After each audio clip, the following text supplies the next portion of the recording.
اپنے مصطفیٰ کا نور لے کر گئے ہیں۔ آپ کہتے ہیں کہ ہمارا حضور کی محفل میں دل نہیں لگتا، میں کہتا ہوں آپ حضور کی محفل کے بارے میں بات نہ کریں، اپنے دل سے پوچھیں آپ کا دل کیوں نہیں لگتا؟ ورنہ خدا کی قسم یہ وہ محفل ہے جس محفل کے اندر ہزاروں بے ایمانوں نے ایمان سے اپنے آپ کو سرفراز فرمایا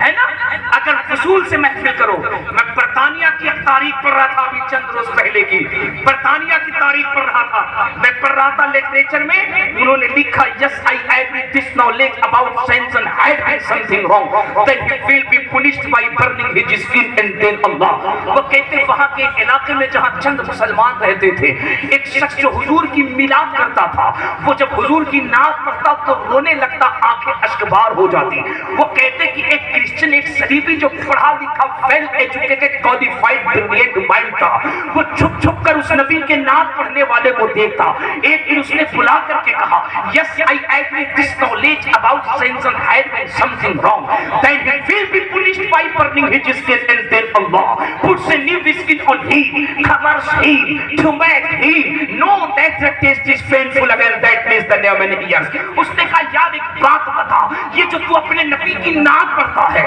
اپنے مصطفیٰ کی بات کرتا ہے، بات کرتے کرتے تیرے آنکھوں سے اشک کیوں بہنے لگتے ہیں، تو رونے کیوں لگتا ہے؟ تو اس عاشق نے کہا کیا بتاؤ، جب میں حضور کے مدینے کی بات کرتا ہوں، جب میں گنبد خضرا کی بات کرتا ہوں تو اس وجہ سے رونا آتا ہے۔ جب تصور میں مدینہ اتنا خوبصورت ہے تو ریئل میں مدینہ کتنا خوبصورت ہو، جب سوچ فکر میں مصطفیٰ کا شہر اتنا خوبصورت ہے تو ریئلٹی میں کتنی اچھی ہوگی، واستوکتا کتنی اچھی ہوگی، اس کی حقیقت کیسی ہوگی۔ اس نے کہا مدینہ دیکھا ہے، کہا نہیں دیکھا ہے، کہا مدینہ جاؤ گے، کہا جاؤں گا، کہا جاتے کیوں نہیں، کہا مال نہیں ہے، پیسہ نہیں ہے، کہا میں انتظام کر دوں، کہا ہاں انتظام کر دو، کہا مدینہ دیکھ لو گے تو رو گے نہیں، کہا جس کے لیے رو رہا ہوں دیکھ لوں گا پھر مجھے رونا کیوں آئے گا۔ اس کرسچن نے کہا ٹھیک ہے میں تیرے مدینے جانے کا انتظام کرتا ہوں۔ ناول میں لکھا گیا کہ اس کا انتظام کر دیا گیا، وہ عاشق مدینہ گیا، مدینہ گھوما، مکہ گھوما، مدینے میں گیا، کبھی در و بام دیکھتا، کبھی جنت کی کیاری دیکھتا، کبھی مصطفیٰ کا شہر دیکھتا، کبھی جنت البقیع شریف دیکھتا، کبھی گنبد خضرا دیکھتا، پلٹ کے آ گیا برطانیہ۔ پھر چند دنوں کے بعد نبی کی محفل میں پہنچا، حضور کی نعت پڑھا، اب پڑھا تو پہلے سے زیادہ رونے لگا۔ اب وہ جو کرسچن تھا، وہ پڑھا لکھا جو تھا نا بریلینٹ مائنڈ، اس نے جب دیکھا یہ پھر رو رہا ہے، اس نے پھر بلایا، کہا بات سمجھ میں نہیں آتی ہے، پہلے روتا تھا، کہتا تھا مدینہ دیکھ لوں گا تو روؤں گا نہیں، آنکھیں اشکبار نہیں ہوں گی، اب کیوں روتا ہے؟ کہا یار کیا بتاؤں، کل تک تو مدینے کو نہ دیکھا تھا تو رلائی آ رہی تھی، اب مدینہ دیکھ کر آیا ہو تو مدینے کی جدائی رلا رہی ہے،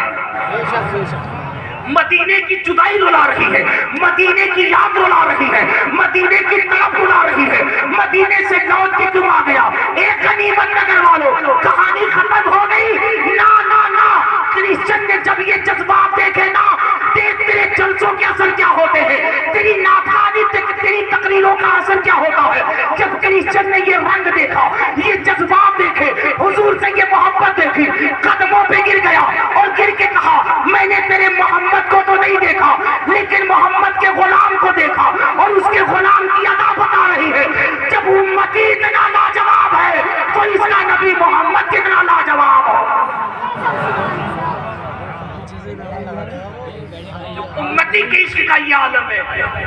تو پھر اس کا حضور، اس کے حضور اپنے امتی سے کیسے محبت کرتے ہیں؟ ماشاءاللہ، بہت اس نے کہا ایک کام کرو، کہا کیا؟ کہا اپنے آقا کا کلمہ پڑھا کر کے مجھے مشرف پہ اسلام کر دے، اپنے نبی کا کلمہ پڑھا دے، مجھے بھی اس محمد کا دیوانہ بنا دے صلی اللہ علیہ وسلم۔ یہ تمہارے جلسوں کی تعریف ہے، تمہیں کیا لگتا تمہارے جلسوں میں صرف تم آتے ہو؟ اسی ہندوستان کی تاریخ ہے، اسی ہندوستان کی تاریخ، سینکڑوں کی تعداد میں نن مسلم آتے ہیں اور جب حضور کا ذکر سنتے، حضور کا کردار سنتے، حضور کا انصاف سنتے، حضور کا عدل سنتے ہیں، کائنات چلانے کا جب نظام سنتے ہیں، جب آرڈر ہمارا جب کانسٹیٹیوشن سنتے ہیں تو بڑے بڑے لوگ کہتے ہیں دنیا کے اندر اگر امن لاگو کرنا ہے تو اس زمین پہ کسی اور کا نہیں، آمنہ کے لال محمد عربی کا قانون لاگو کر دو، انسان بھی محفوظ رہے گا، انسانیت بھی محفوظ رہے گا۔ نعرہ تکبیر، نعرہ رسالت،